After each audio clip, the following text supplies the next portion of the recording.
Hi everyone, welcome back. I've got a completely different video from anything I've ever done on my channel before today, and hopefully you'll have seen it in the title, and so you won't be disappointed that this one's not beauty related, since it's a beauty channel predominantly that I have. But obviously you could have not clicked on this if you weren't interested in books.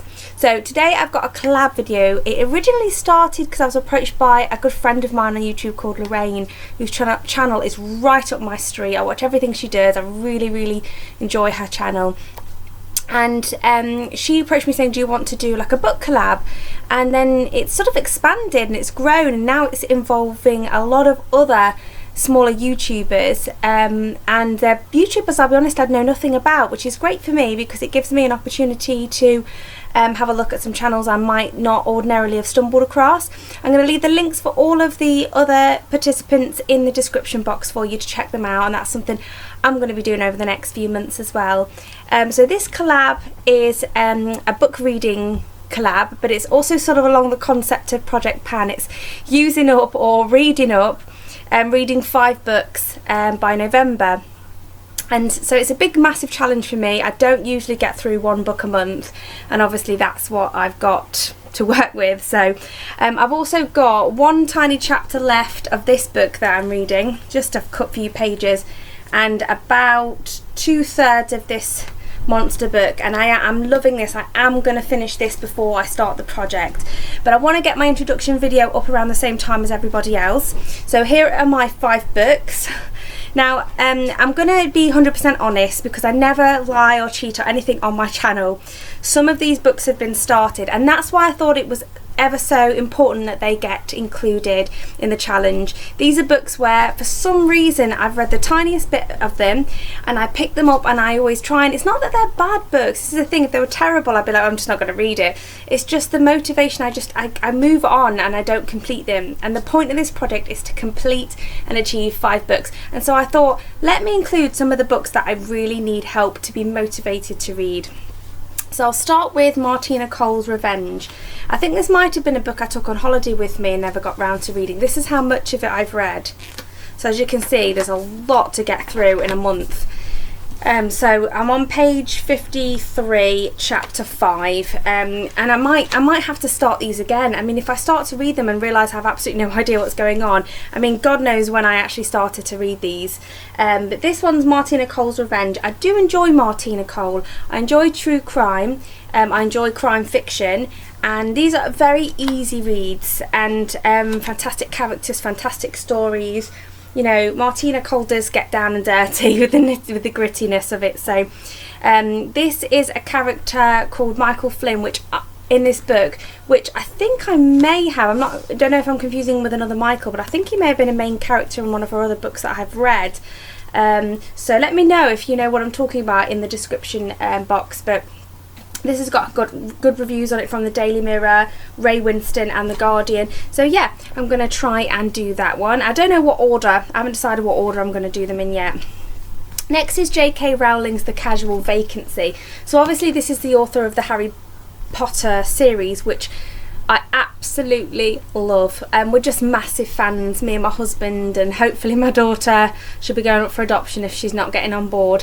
We absolutely love Harry Potter, and so I was really intrigued by this book. There was a bit of controversy when it first came out. I think she was pretending it was by somebody else, like doing a pseudonym, and then people accused that of just being a publicity stunt. But now it's all out in the open. The Casual Vacancy is by J.K. Rowling, who wrote the Harry Potter series, and it's just about well, so far I'm on page 80, so I don't know what chapter that is.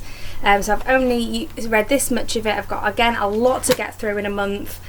I prefer paperbacks to hardbacks because they're just easier to, you know, put in a handbag, and they're cheaper as well. I'm not one to sort of need it to look pristine and collect it. In fact, I'm the opposite. I hate pristine looking books. I do bend my spines when I read, and I'm proud of it.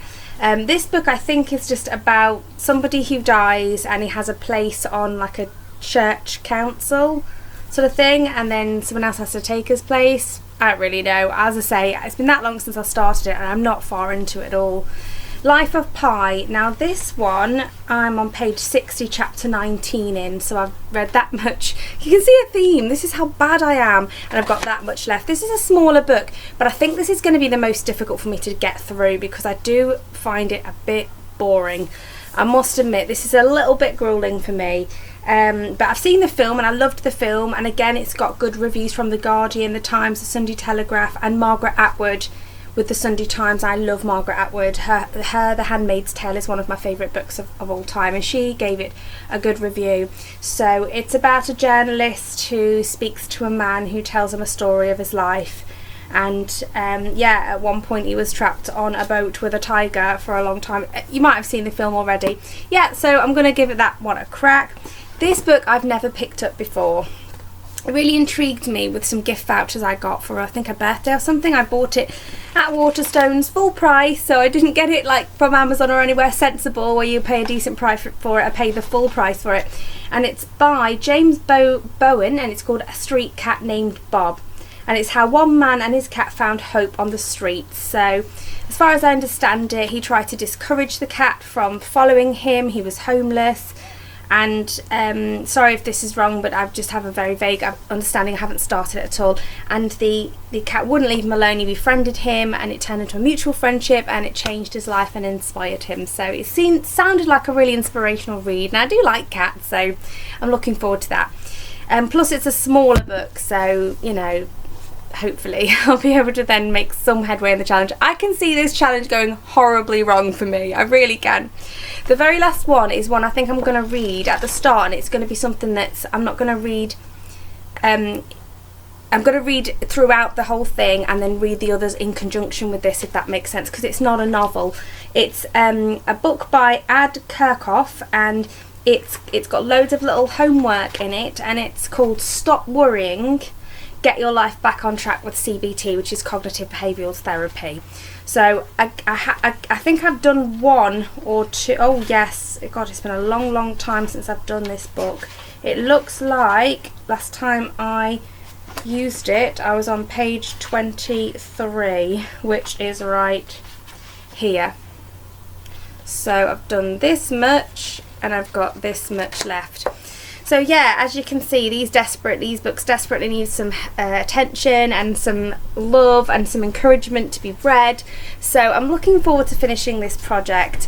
And then it's going to take me right up to the point where I fully intended, and I have all year intended, to pick up Terry Pratchett's Hogfather, because I think it's a lovely time of year, November and December, to read it. I made the mistake last year of thinking, with it being a Christmassy type festive book, of starting it sort of mid-December near Christmas, but it just meant that I was barely through it by the time Christmas was actually finished, and then it felt a bit outdated to be reading it. So I'm not going to make that same mistake this year. I'm going to start Terry Pratchett's Hogfather at the beginning of November, and that's why it's even more important that this project is completed on time.